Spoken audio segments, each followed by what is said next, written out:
pilgrimage across the Atlantic and for a pair of North American races. Round 8 of the 2015 FF1M Championship comes to you from the Ile de Notre Dame circuit at Montreal, Canada. And for the first time, I'm being joined by Tobias from Tornado. Hello everyone. And how are you doing so far in this How do you feel it's gone for you so far in this championship? Long story short, a lot better than last season. Yes, 2014 was a bit of a building blocks year for you after a tricky one. Yeah, you could say that. It seemed like everything that could go wrong did go wrong. First half of the season wasn't that competitive, but was reliable. Second half of the season was complete opposite, shown good pace, and then quite poor reliability. Probably because I turned the engine up too much. But it has gone much better for you this time round, as Fernando Alonso leads the championship by 14 points from Sebastian Vettel. But it is Vettel who is the form driver, having won the past 2 races in Portugal and Monaco. And he might have a job to do it this time around. But here's a look at the circuit. 69 laps and 3 stops expected all around, so there's going to be a lot of activity in the pits. Last time in Canada was a very dramatic one, won by Valtteri Bottas, after FJR's Jenson Button broke down on the last lap. And that, yeah, that was. I felt for you then. I absolutely felt. A lot of people did. So it's Sebastian Vettel on pole position, only his 10th career pole, which is quite surprising for a 2-time champion, and he's joined by Thomas Gonzalez on the front row. Championship contender Fernando Alonso is 3rd, with Nico Rossberg 4th, so good effort from Rossberg with the Willows. And then we've got the 2 Meisters once again locked together on row 3, Felipe Massa ahead of Kimi Raikkonen this time around. And a much better qualifying performance for Kevin Magnussen this time around, up in 7th, with Cooper Lee alongside.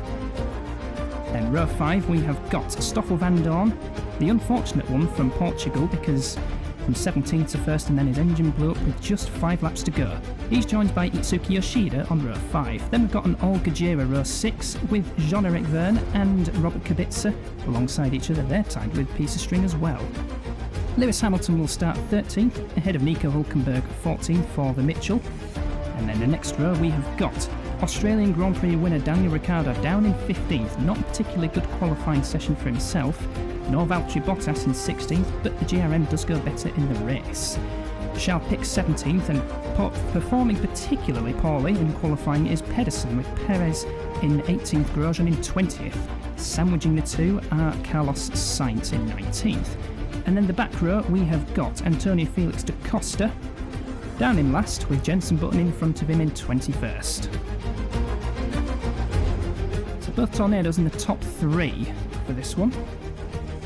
That's probably a good thing in a way that I'm not on pole, judging by how the last few races have gone, where pole position hasn't won the race. Yeah, we'll get onto that one in a moment, because we are due for a start.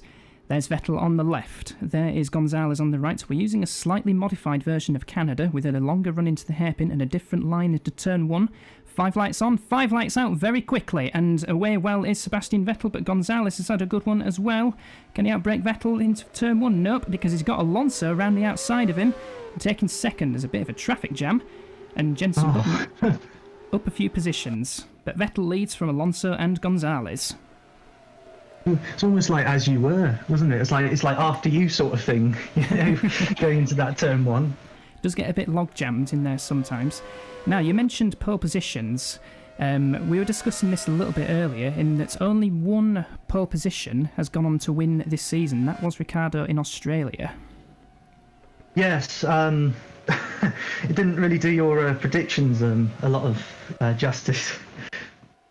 I mean, first team, the team you predicted to come last ends up winning the first race effectively. Oh, is there going to be contact here? No, not quite. That was Rossberg versus Gonzalez into the hairpin, so not quite there. And Magnussen's had a good start. He's up to 5th from 7th on the grid. Oh wow, look how far... Sorry to interrupt. Look how far Vettel is ahead already. And Rossberg's having a go at Gonzalez into the chicane and ahead of him before they even reach the braking zone. So, I wonder if Willows are running higher engine modes for this one once again. Seems. Oh, I hope so, because I can confirm that I'm not using any ERS this race. None for you this time around. I'm playing the long game. You're playing the long game. I am actually running full for this one, so you might see my cars blowing up within the first few laps. That might explain why Magnussen's as high as 5th. Possibly. I mean, all ERS is used in qualifying anyway, so Magnussen just did quite a good job. Yeah, that's true. I don't even know what tyres everyone's on. Well, you can see Rossberg on the softs. I'm definitely running softs on both my drivers, Magnussen and Pick. And Rossberg is having a look on Alonso going into the hairpin. Oh, this is ominous. Quite ominous, but no contact yet. Oof, there's a bit of a lock-up from either Gonzalez or Magnussen. Down the back straight they go. How much of a slipstream has Rossberg got? How much engine modes is he using? Quite a lot. That is a lot. And Rossberg's up to 2nd position and Magnussen's having a go at Gonzalez. So I must admit, this might not have been a good race for you to do your first commentary. Well, I've seen races gone a lot worse than this. I remember Spa last year, where basically by the end of lap 2, both my guys were already out. So it's not as bad as that yet, but it's a bit of a slow start. Although all the drivers that have overtaken my guys so far, they are manufacturers, and of course they can use ERS. Absolutely, and the highest placed non-manufacturers so far are the two Meisters in 7th and 8th. So it'll be interesting to see how they do in the race. There's Magnussen pulling out a bit of a gap over Gonzalez, and Massa is trying to stay with Vandoorne going into the 8 and 9 right-left chicane. If you're running the highest engine mode, I don't want to say this, but I do think that Magnussen might also be challenging Alonso. I mean, obviously, he already got past Gonzalez. Potentially. The gap is 1.6 seconds as they started this lap. We'll keep an eye on that gap as they cross the line to start the 4th lap.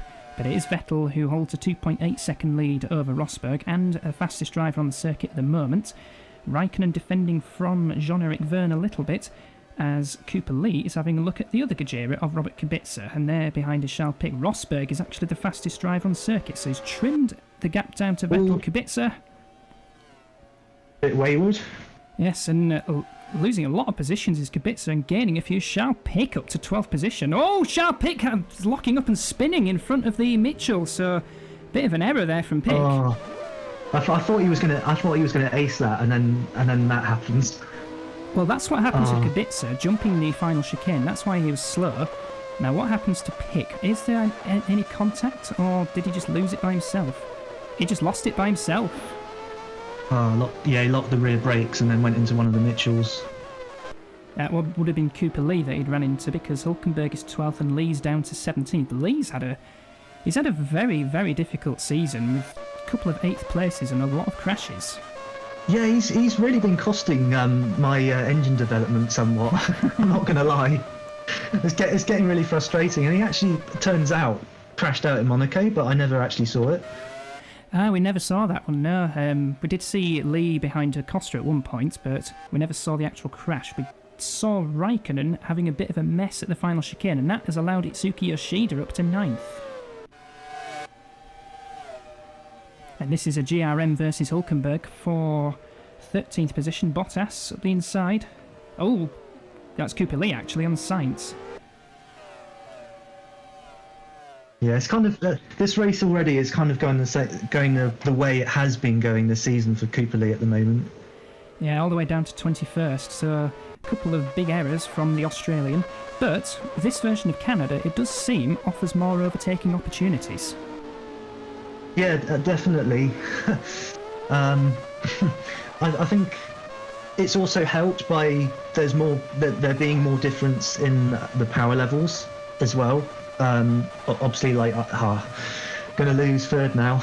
Third to Kevin Magnussen, who's having a very good race so far from 7th, but how long will that Judd engine last? I think, it looked like Alonso had a bit of a slow run at the chicane, and is Gonzalez going to take advantage of this? Would you like to comment on this? Not particularly. But it's safer now. That that was very that was poor from Alonso. That I'm not going to lie. Like not obviously just losing the position, but also how do you get such a compromised exit out of the chicane? And maybe he just doesn't want to crash at the Wall of Champions. I don't know. Maybe he heard the bet I made, and he's just making sure he doesn't, fulfill that. That's that's not ideal at all. And the other Mitchell taking his turn to jump over the chicane. That was Hulkenberg defending against Bottas. And as a result, losing a position not just to Bottas but to Ricciardo, possibly an excellent. We cut away to Stoffel Vandoorne, making a challenge on Fernando Alonso. I think, well, let's see the difference down the pit straight.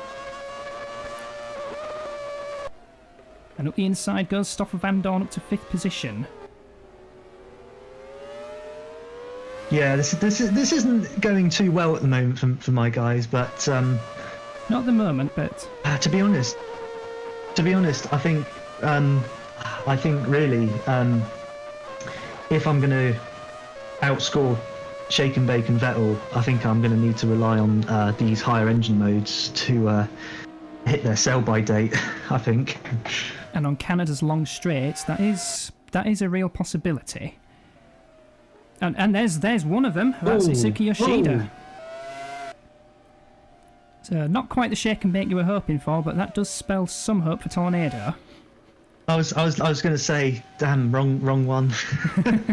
I shouldn't be saying this. I shouldn't be sound so biased. Nah, don't really. Shake and bake's similarly biased. The last 2 races, Shake and Bake didn't have any problems. So maybe a return to how the season started. Maybe. Yeah, it could be that Shake and Bake are running higher engine modes on Canada's low downforce and long straight setup, and it's taken a while for Yoshida to pull over, but now it's finally chundered to a halt. Here is Jean-Eric Vern up against Felipe Massa into the final chicane, and this might show whether Gajera are running higher engine modes, but they may not be. As into the pits comes Magnussen for his first stop. I don't think it's unscheduled. It looks like it was a light run. Yeah, it looked scheduled, although it's very early.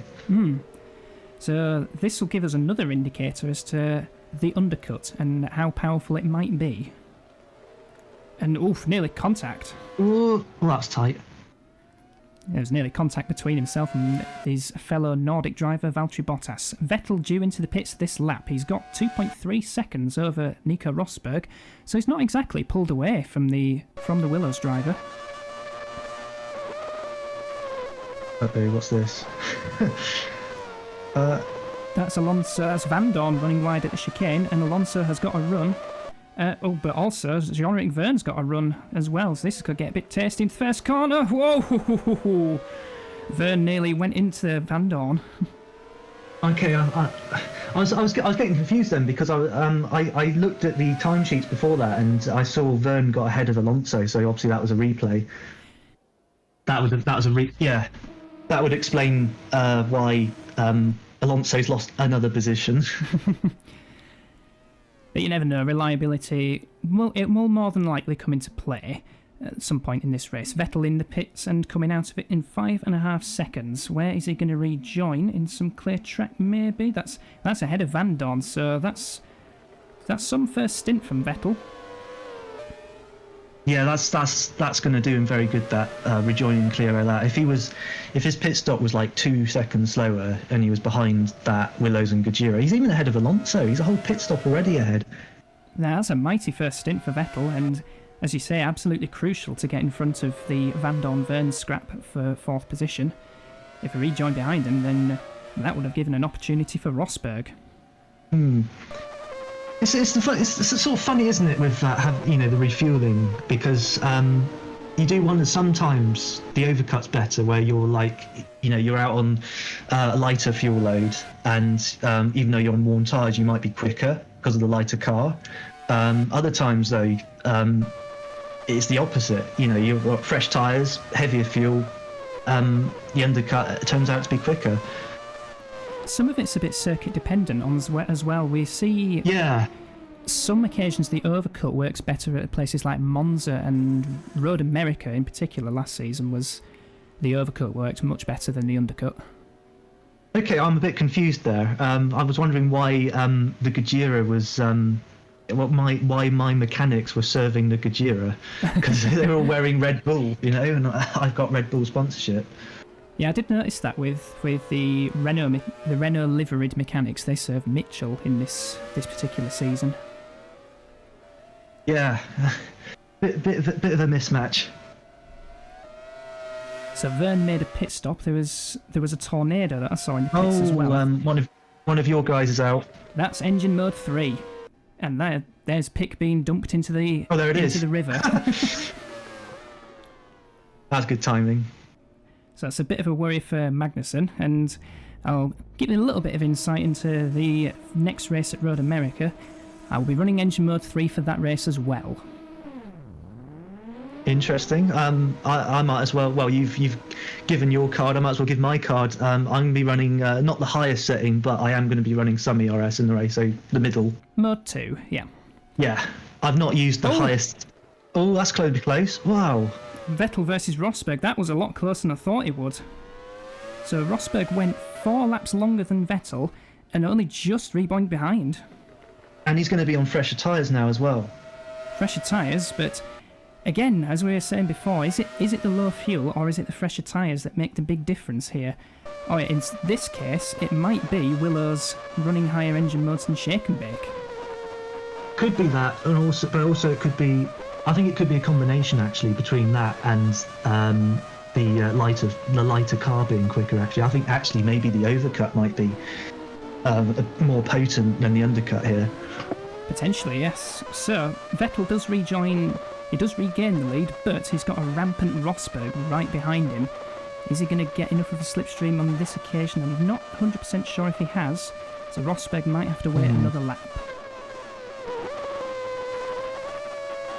And there's the chicane, and Vandoorne is now in 3rd position, Alonso 4th, and we've got Magnussen in 5th, and Bottas has had a super first stint from way down the grid up to 6th position.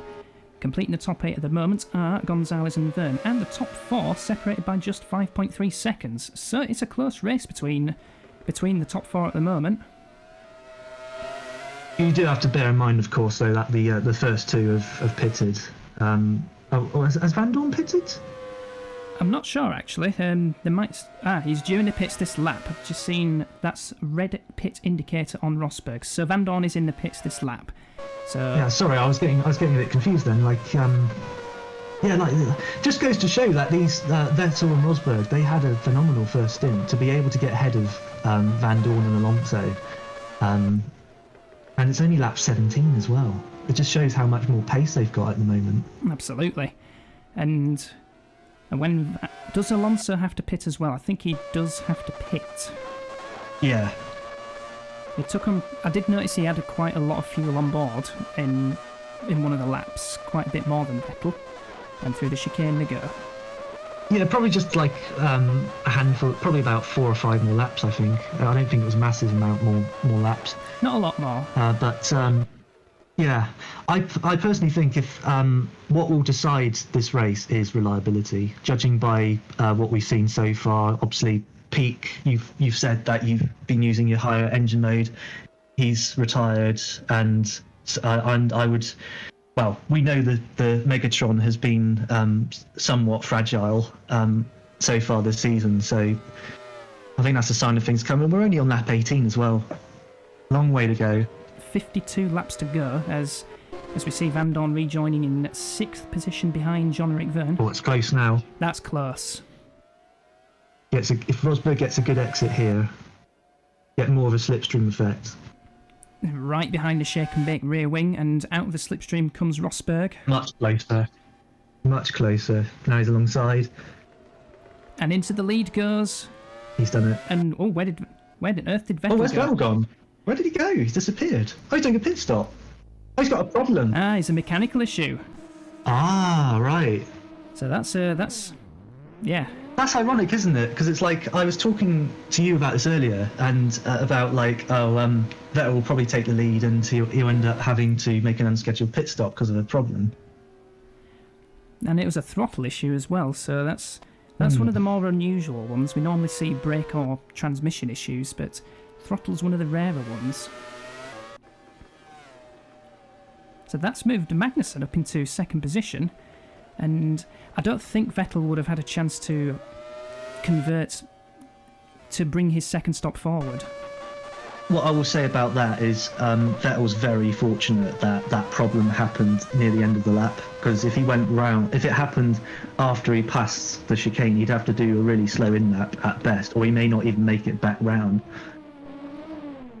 And just as fortunate is Lewis Hamilton, because he's having to make an early pit stop due to a loose wheel. And Rossberg, he's slowing down! Rosberg's got a problem! That's not good. And he's not going to make it either, so... No. Same as last season, Willow's suffering mechanical issues, and... That's a nice bit of parking. Oh my word. Cut the corner and just stop. So Magnussen's in the lead. When was the last time we saw an FJR in the lead? Oh no! Is it going to be a repeat of last season? If it happens on the final lap again, I'm going to cry. I wouldn't blame you. You could cry on my shoulder if you want. I wouldn't say no to that.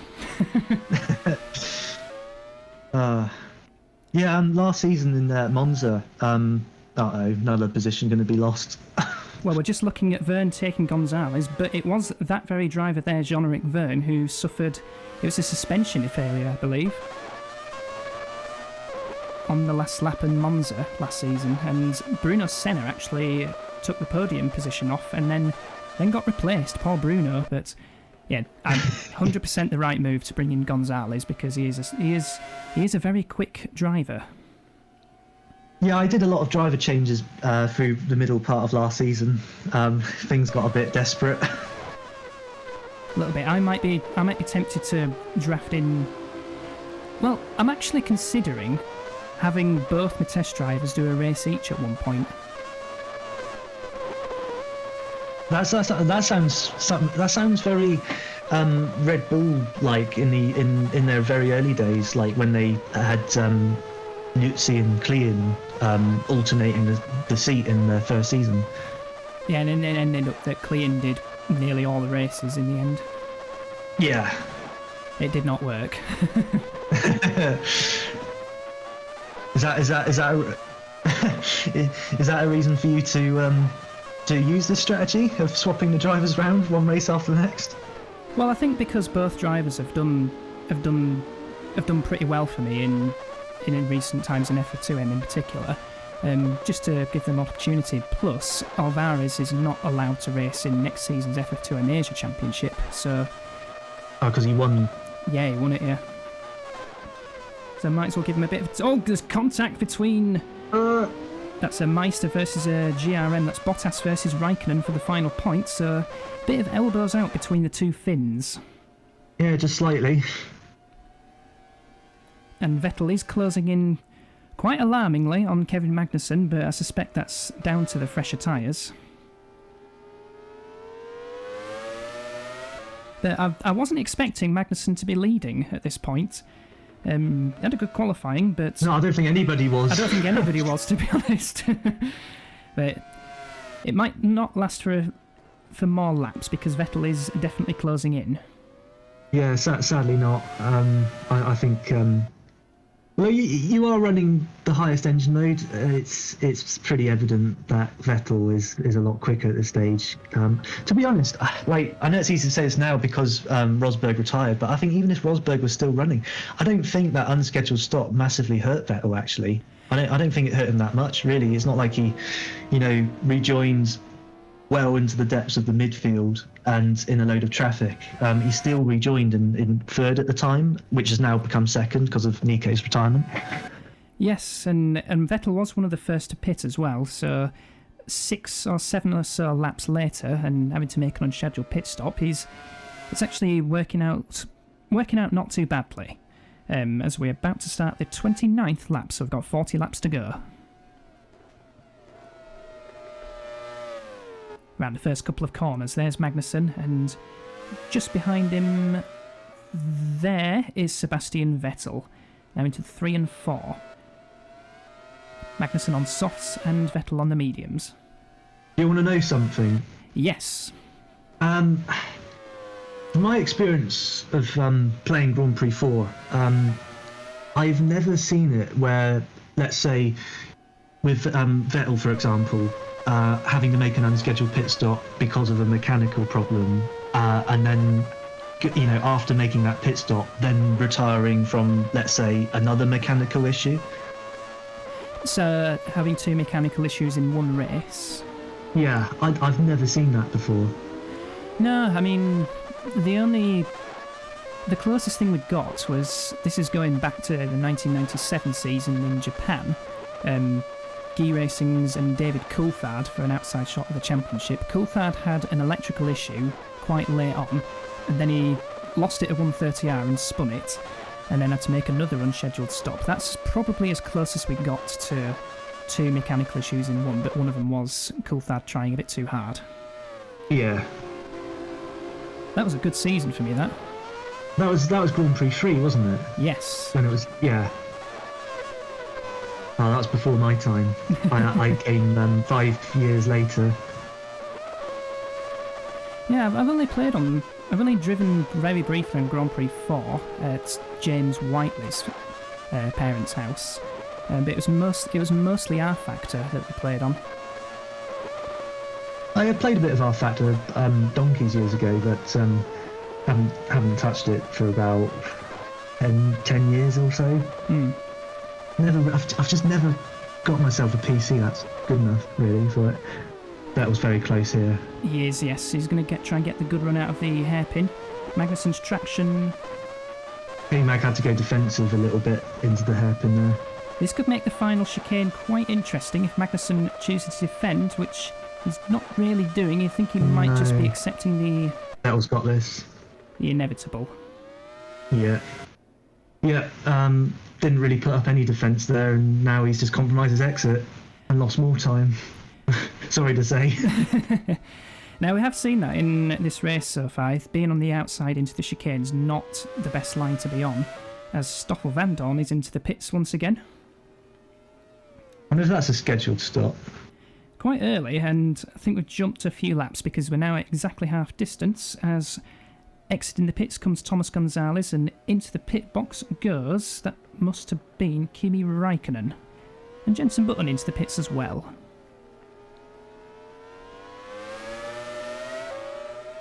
So I think it looks like... Oh, sorry, go ahead. Yeah, it looks like it's a free stop race. Yeah, I think we're expecting 3 stops all around, but I think because of Vettel's unscheduled stop, he's having to do a 4-stop strategy. Or he'll somehow go on a very long stint and do like half the race. But no, I think he is doing a full stop, judging by 22 laps of fuel.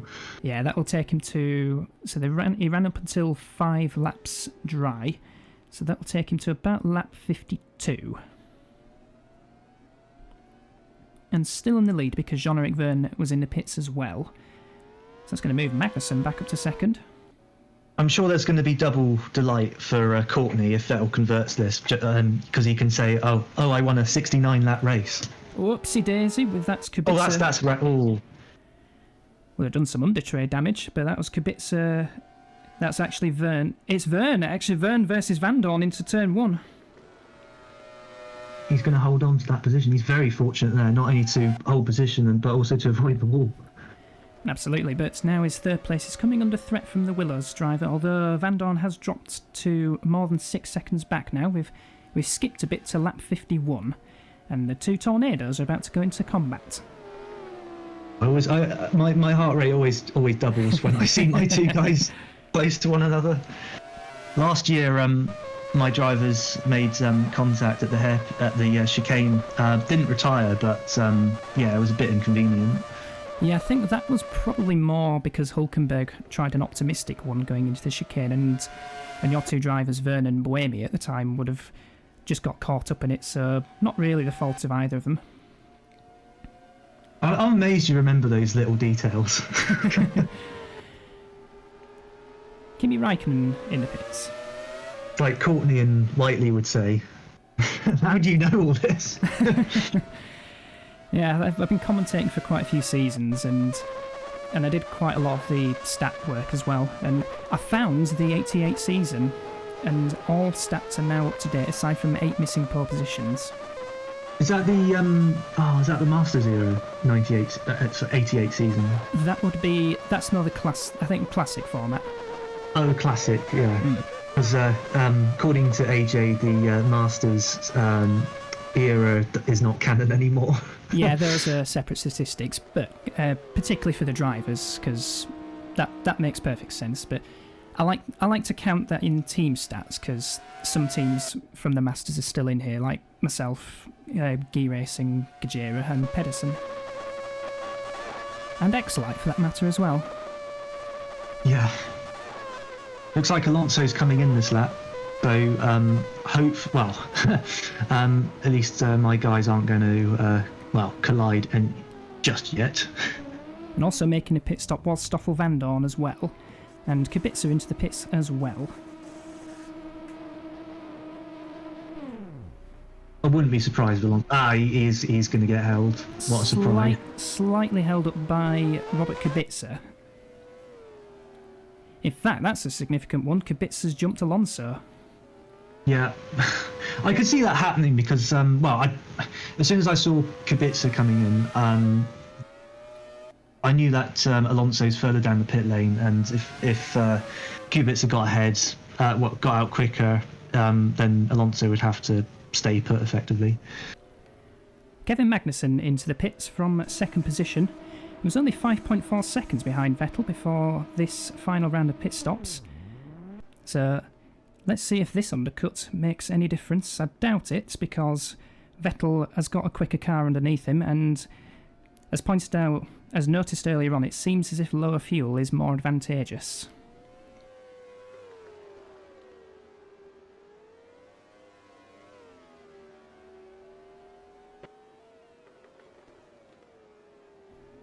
So into the pits comes Thomas Gonzalez, and out of it in 5.4 seconds goes the Argentine.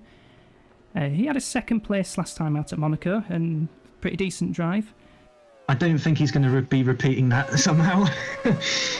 Well, he's rejoined just ahead of Robert Kubica, so that is at least 5th place, possibly more if others have to make their final stops. But I think Gonzalez might be routed to 5th, depending on mechanical issues. And across the final... Vettel across the final chicane! Oh, he was lucky. I tell you what, I'm not going to lie, Vettel, he's had a lot of luck this race. I mean, Rossberg retiring, himself having to make an unscheduled stop, but just about be able to continue, and then that moment there, almost crashing into the wall of champions. I can imagine Courtney's reaction at that point. We'll have a look at Jenson Button making his way past... That's Lewis Hamilton getting past Romain Grosjean for 15th, so we've not seen much of Pedersen's, but they've been very off the pace this particular race. Yeah, they've been very anonymous. Now we've got some yellow flags, and that's Vandoorne from 4th position as well, so that's a suspension failure. That's on the front right. It looks a bit low, or maybe the rear right. I think it is fair to say Willows have definitely been using the higher engine mode. Yeah, and they've borne the brunt of the unreliability, with Rossberg retiring from the lead and Vandoorne from 4th. So that's bad luck for Willows once again, especially after what happens in Portugal. That was a genuinely brilliant drive from Vandoorne, ruined by an engine blow-up. Yeah. So we are now on the final lap, with Sebastian Vettel some 9.2 seconds in the lead now from Kevin Magnussen. I'm not counting anything just yet, because, as we saw what happened last season, Button broke down at the hairpin. I wouldn't mind a repeat of that, to be honest. not for Magnussen, Vettel obviously, but yeah, I think he's going to hold on, make it 3 from 3 safely through the hairpin, and on the back straight it might well be win number 4, but he's still got the treacherous final chicane to navigate, and we've already seen Vettel having a bit of a moment. But into the final chicane comes Sebastian Vettel, no such problems this time, and it's going to be win number 4 for the shake and bake driver. And let's hold our breath, because we might see an FJR get a podium for once. There's the race result, and it is indeed Vettel from Magnussen and Jean-Eric Vern third for Gajera. Well done. I am very, very happy with that. Magnussen second. First podium of the season. That will surely take you off the bottom. Yes, especially with Exolite failing to score. Oh, I'll tell you what, Gonzalez, he was close to getting overtaken by Kubica at the end. Less than 2/10. Just less than 2/10, but holding on, and both Tornadoes in the points once again. More emphasis on negative result, I'm afraid, than positive. Very. I would almost go as far as say that is probably been my weakest, like in terms of pace. That's been my weakest performance of the season. Yeah, I probably would agree with that one, I'd say. As some of the other retirees, not many retirements in the end actually, but both Willows, Shalpik and Itsuki Yoshida suffering issues. And I think, to be honest, the biggest positive for me is that all the Climax powered cars finished.